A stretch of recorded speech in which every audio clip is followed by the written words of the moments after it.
Hi friends, welcome back to Rekhasri foods. ఈరోజు వీడియోలో hotel స్టైల్లో నీరు చట్నీ చూపిస్తున్నాను.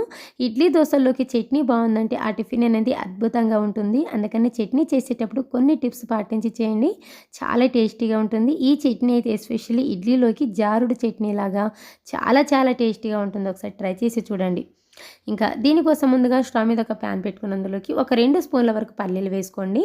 ఆ తర్వాత ఒక 8 లేదా 10 వరకు పచ్చిమిర్చి వేసుకోండి. ఈ చట్నీకి కొంచెం పచ్చిమిర్చి ఎక్కువగానే యాడ్ చేసుకోండి, కొంచెం స్పైసీగా ఉంటేనే ఈ చట్నీ టేస్ట్ అనేది బాగుంటుంది.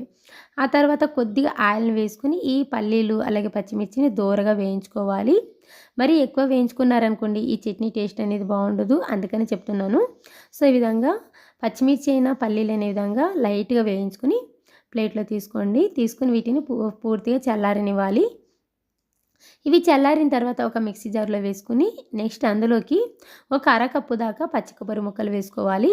పచ్చి కొబ్బరి ఎంతైతే వేసుకున్నామో అంతే క్వాంటిటీలో పుట్నాల పప్పు యాడ్ చేసుకోవాలి. ఆ తర్వాత ఒక 3-4 వెల్లుల్లి రెబ్బలు, ఒక 2 రెమ్మలు చింతపండు వేసుకోండి. నెక్స్ట్ ఇందులోనే రుచికి సరిపడా ఉప్పు, కొద్దిగా కొత్తిమీర వేసుకుని ఆ తర్వాత కొద్దిగా వాటర్ని కూడా యాడ్ చేసుకుని మెత్తటి పేస్ట్ లాగా గ్రైండ్ చేసుకోవాలి. సో ఈ విధంగా ఇలా చేత్తో పట్టుకున్నారనుకోండి పలుకు అనేది ఎక్కడ కూడా చేతికి తగలకూడదండి, అంత మెత్తగా గ్రైండ్ చేసుకోవాలి. సో ఈ విధంగా మెత్తగా గ్రైండ్ చేసేసుకుని ఒక బౌల్లో తీసుకోండి. తీసుకుని ఇందులోకి వాటర్ని యాడ్ చేసుకోండి. ఇది జారుడు చట్నీ అని చెప్పాను కదా, అందుకని కొద్దిగా వాటర్ని ఎక్కువే పడతాయి. నాకైతే ఇది కొంచెం చిక్కగా అనిపించింది, అందుకని ఇంకా కొద్దిగా కూడా వేసుకుంటున్నాను. అందుకని ఈ చట్నీ అనేది కొంచెం స్పైసీగా ఉందనుకోండి, పుల్ల పుల్లగా కారం కారంగా చాలా టేస్టీగా ఉంటుంది. సో ఈ విధంగా పల్చగా చేసుకోవాలి. ఇప్పుడు ఒకసారి టేస్ట్ చెక్ చేసుకోండి, సాల్ట్ సరిపోయిందో లేదో. నాకైతే కొద్దిగా తక్కువ అనిపించింది, అందుకని ఇంకా కొద్దిగా వేసుకుంటున్నాను. వేసుకుని కలుపుకొని పక్కన పెట్టుకోండి. ఇప్పుడు తాలింపు పెట్టుకుందాం.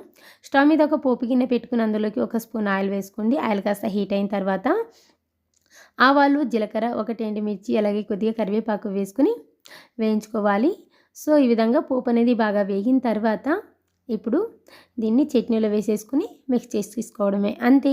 చాలా ఈజీగా చేసుకోవచ్చండి. ఒకసారి ట్రై చేసి చూడండి, ఖచ్చితంగా నచ్చుతుంది. ఇడ్లీలో వేసుకుని తింటూ ఉంటే అసలు ఏ సాంబార్ కూడా అవసరం లేదండి, చాలా చాలా టేస్టీగా ఉంటుంది. ఈ రెసిపీ నచ్చితే మాత్రం లైక్ చేసి అలాగే సబ్స్క్రైబ్ చేసుకోవడం మాత్రం అస్సలు మర్చిపోకండి. Thank you.